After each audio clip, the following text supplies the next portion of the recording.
Imagine finding your old Walkman or Commodore 64. Instead of tossing it, why not revive it? Many people don't realize these devices hold history. They are part of our tech evolution and they tell our story. Let's explore how you can bring your vintage tech back to life. First, grab some isopropyl alcohol. Use it to clean the connections. A little can work wonders.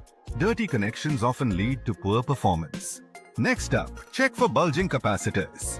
These are common problems in older devices. If you see any, they might be causing the issues. After that, research original schematics online.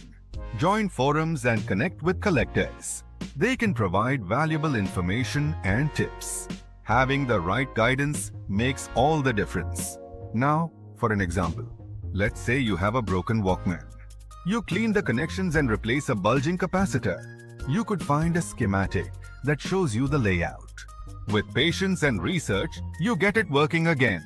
Remember, repairing vintage tech is not just saving money. You're preserving a piece of technological heritage. Future generations will thank you for it.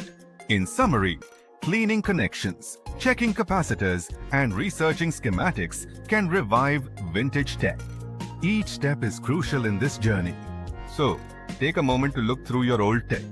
Consider repairing instead of tossing. Join the movement of preserving our tech history for everyone to enjoy.